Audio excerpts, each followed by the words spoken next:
So let's talk about this with Democratic Congresswoman Barbara Lee of California and Republican Congresswoman Ileana Ros-Lehtinen of Florida. Ladies, thank you both so much for being with us.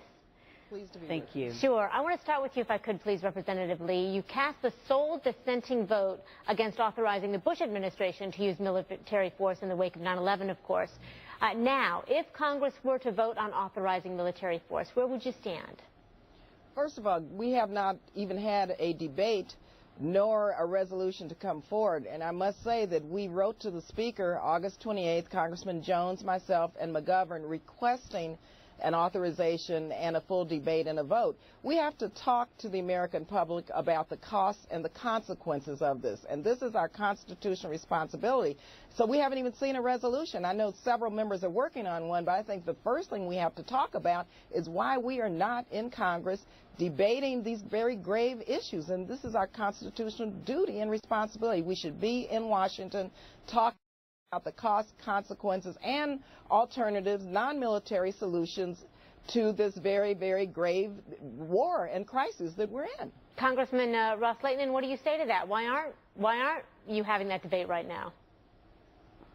Well, I hope that the president soon presents to Congress an authorization resolution that would authorize these airstrikes. He believes that he already has the authorization. I believe that even if he does, it would give him a greater weight to have the U.S. Congress backing him. I believe that there's sufficient support in the U.S. Congress, in the House and the Senate, to support this military action. I disagree with my good friend Barbara Lee. I don't think that there's a non-military diplomatic solution to these monsters, these barbarians who just a few weeks ago beheaded a constituent of my congressional district, Stephen Sotloff, a journalist. And these guys are going to continue. It's going to be a problem for us, for our national security, and for our interest in the region. So I support what the president is doing. I support what our military is doing. And we wish that these guys, our enemies, would respond to a non-military, a diplomatic solution. I don't think it's possible. Congresswoman Lee, go ahead. What do you think? Yeah. What do you think could be a non-military solution to this? First of all, let me just say this. The Constitution, we have three branches of government, right? The executive, legislative, and judiciary branch. The Constitution requires the Congress to authorize the use of force, to authorize war, to declare war, not the president. And so I fully disagree, again, with Congresswoman Ros-Lehtinen and others who believe that the president has to come and craft a resolution for us. That is a basic problem. We in Congress have to do our job, and a debate would lay out what all of the options are. We're talking about a comprehensive solution. I think the President at the United Nations and in other forums have talked about the regional strategies. There have to be political solutions to this.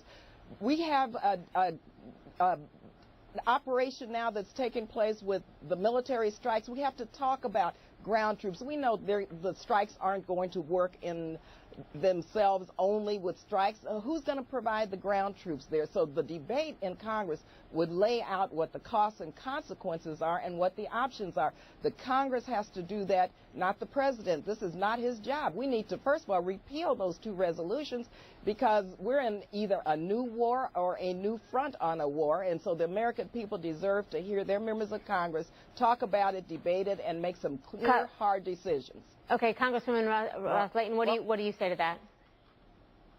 Well, I agree. We do need a debate. We did authorize to train these so-called moderate Syrian rebels. Probably they're going to be getting trained in Saudi Arabia, even though that was not as specific as where they're going to be trained. But I do agree that we should be debating. We should have a vote, and I hope that we have that vote soon. I don't know that logistically it's going to happen before the elections, but I hope that we do have the vote.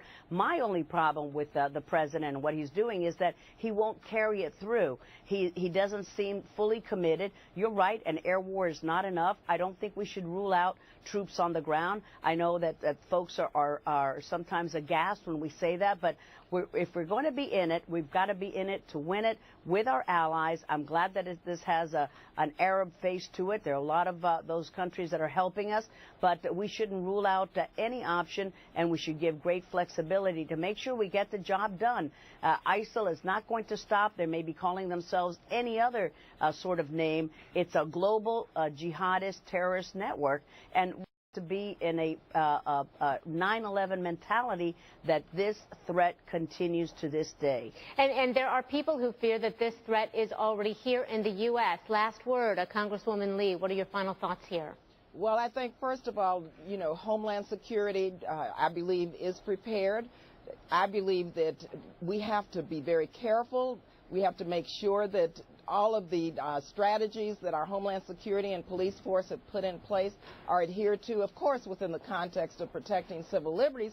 But I think that really makes the point with regard to military strikes and engaging in another war. We have to come up with solutions that are really going to address our own national security here in the United States, and also ensure that the region steps up and takes care of their region and makes sure that the war that's taking place and the sectarian violence and the very horrific ISIS, which we all agree should be dismantled, destroyed, and really dealt with in a very strong way. But we have to figure out how to do this in a very rational way from our country and ensure that more violence does not create more violence and more terrorist organizations, which then will become even more of a threat. All righty. Representatives Barbara Lee and Ileana Ros-Lehtinen, we thank you both so much for taking the time for us this morning.